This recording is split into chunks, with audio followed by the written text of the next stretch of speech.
আসসালামু আলাইকুম ভিউয়ার্স, আশা করি সবাই ভালো আছেন। আবার আপনাদের মাঝে হাজির হয়ে গেলাম আমি সাইফুল আমার চ্যানেল সমগ্র থেকে। তো সবাইকে প্রথমে বলবো, যদি আমার ভিডিও দেখে আপনাদের ভালো লাগে বা উপকৃত হন তাহলে অবশ্যই সাবস্ক্রাইবটা করে দিবেন। আজকে আমাদের মূল বিষয় হচ্ছে যে ড্রয়ার ফ্রিজ আর ড্রয়ার ছাড়া ফ্রিজ কোনটা কিনবো, ড্রয়ার ফ্রিজ কিনবো না ড্রয়ার ছাড়া ফ্রিজ কিনবো। তো এই ক্ষেত্রে আমার সাজেশন হচ্ছে যার যেটা ভালো লাগে সেটাই কিনেন, মানে আপনার সুবিধা অনুযায়ী কিনেন। ড্রয়ার ফ্রিজের কি সুবিধা সেটাও বলে দিব, ড্রয়ার ছাড়া ফ্রিজের সুবিধা সেটাও বলে দিচ্ছি। তো প্রথমে আমরা যে ফ্রিজটা নিয়ে কথা বলবো, যে ড্রয়ার সিস্টেম ফ্রিজে কি কি সুবিধা আছে, আপনি কেনই বা ড্রয়ার সিস্টেম ফ্রিজটা কিনবেন। একটু খেয়াল করলে দেখবেন আমি দাঁড়িয়ে আছি যেখানে, এটা হচ্ছে একটা ড্রয়ার সিস্টেম ফ্রিজ। তো এই ফ্রিজটা আমি যে এখন খুলবো, এই পার্টটা খুললাম, এটা হচ্ছে নর্মাল সাইড। আর এখন আমি খুলতেছি এই পার্টটা, এটা হচ্ছে আমার deep side. Drawer system fridge deep side. এখন ধরেন আমি মাছ মাংস বের করব, তাহলে আমাকে ধরেন আমি এইখান থেকে বের করলাম, আমাকে কিন্তু অনেকটা ডাউন হইতে হয়েছে, অনেক ডাউন হইতে হয়েছে, তারপরে নিতে হচ্ছে। আপনারা যারা ফ্রিজ, মানে যারা বাসা বাড়িতে ফ্রিজ ব্যবহার করি আমরা, তাহলে একটা কথা চিন্তা করতে হবে যে আমি সর্বোচ্চ কোন সাইডটা বেশি ব্যবহার করি। আমি সর্বোচ্চ ব্যবহার করি হচ্ছে নর্মাল সাইডটা। নর্মালে আমার শাকসবজি থাকে, পানি নিতে হয়, তার ঠান্ডা পানি নিতে হয়, ডিম থাকে, অনেক কিছুই থাকে নর্মাল সাইডে। একটা ফ্রিজে সবচেয়ে বেশি খোলা হয় হচ্ছে নর্মাল সাইড, নর্মালটা বেশি খোলা হয়। এই জন্য বিশেষ করে বাসা বাড়িতে আমাদের যারা মা বোন আছেন, তাদের দেখবেন যে ব্যাক পেন থাকে অনেকেরই, মানে 90% মহিলাদেরই ব্যাক পেন থাকে। তো এই ব্যাক পেনটা আপনি যখন নর্মালটা নিচে থাকে, এটা দিনে যদি 4-5 বার আপনি খুলতে যান, তাহলে আপনাকে এভাবে মানে নত হয়ে তারপরে নিতে হচ্ছে, যার কারণে ব্যাক পেনটা হয়ে যায়।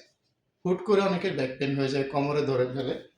তো যাদের ব্যাক পেন জনিত সমস্যা, তারা ড্রয়ার সাইড ফ্রিজটা ব্যবহার করলে তাদের জন্য ভালো। কারণ এই ক্ষেত্রে আপনি এভাবে নর্মালি খুলে সবকিছু রাখতে পারতেছেন, নিতে পারতেছেন। আর ড্রয়ার সাইডে আপনার বেশি একটা খোলা হচ্ছে না, যার কারণে এই সমস্যাটা থাকবে না। এটা হচ্ছে মূলত ড্রয়ারের সুবিধা।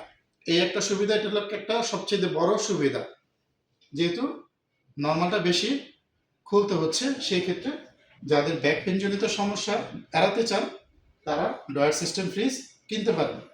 আরেকটা সুবিধা কি, ধরেন আপনি মাছ, মাংস, অন্য অন্য জিনিস আলাদা আলাদা করে রাখতে চাচ্ছেন, সেই ক্ষেত্রে এটা সেপারেট করে রাখতে পারেন। মাছের রক্ত মাংসের মধ্যে লাগতেছে না, মাংসের রক্ত মাছের মধ্যে লাগতেছে না।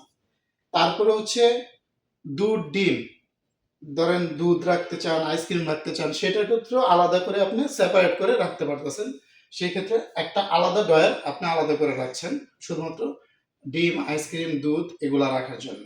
বা যেটা আমার মিল্ক জাতীয়, মানে দুধ জাতীয় যেসব খাবার আছে, যেটা আমার ডিপে রাখতে হয়, দই, এসব জিনিস, সেক্ষেত্রে আপনি রক্তের সাথে রাখা হলে সেটা কিন্তু আপনার খেতে অসুবিধা হয় বা গন্ধ আসে। সেই ক্ষেত্রেও কিন্তু ড্রয়ার সিস্টেম ফ্রিজটা খুবই উপকার মানে আসে, যা মানে সেপারেট হওয়ার কারণে। এজন্য আপনারা ড্রয়ার সিস্টেম ফ্রিজ কিনতে পারেন। এই হলো মূলত ড্রয়ার সিস্টেম ফ্রিজের সুবিধা, ঠিক আছে। আর ড্রয়ার সিস্টেম ফ্রিজ ছাড়া সুবিধা কি? ড্রয়ার সিস্টেম ফ্রিজ ছাড়া সুবিধা হচ্ছে, ধরেন এই ফ্রিজটা ড্রয়ার ছাড়া। এখন আপনারা যারা ড্রয়ার ছাড়া ফ্রিজ কিনতে চান, অনেকে দেখা যায় কি এই ড্রয়ারটা খুলতে অসুবিধা মনে করেন, ঠিক আছে, বা ড্রয়ার ভেঙে যাবে এই আতঙ্কে থাকেন, ঠিক আছে, তারা মূলত ড্রয়ার ছাড়া ফ্রিজ কিনে।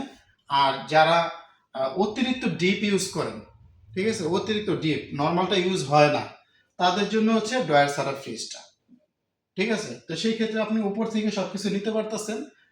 আর যারা একদম মানে ফরেস্ট মানে ফুললি বরফ করে রাখতে চান, সেই ক্ষেত্রেও তাদের জন্য উপর সাইডটাই হচ্ছে, মানে ড্রয়ার ছাড়া ফ্রিজটা তাদের জন্য ভালো আর কি। তো মূলত এই সুবিধাটার জন্যই আপনারা ড্রয়ার ছাড়া ফ্রিজ কিনতে পারেন। এছাড়া আমি আরও কোনো সুবিধা দেখি না, কারণ ড্রয়ার সিস্টেম ফ্রিজেই সুবিধাটা বেশি। তো এই হচ্ছে মূলত আজকে আমাদের ড্রয়ার সিস্টেম ফ্রিজ আর ড্রয়ার সিস্টেম ফ্রিজ সুবিধা ছাড়া, সেটা আমি বলে দিলাম। তো যারা আমার এই ভিডিও দেখে উপকৃত হবেন, অবশ্যই আমি বলে দিয়েছি যে কষ্ট করে হলেও লাইক বাটনটা আর হচ্ছে সাবস্ক্রাইব বাটনটা প্রেস করে দিবেন। তো সবাই ভালো থাকবেন পরবর্তী ভিডিওর জন্য। আসসালামু আলাইকুম।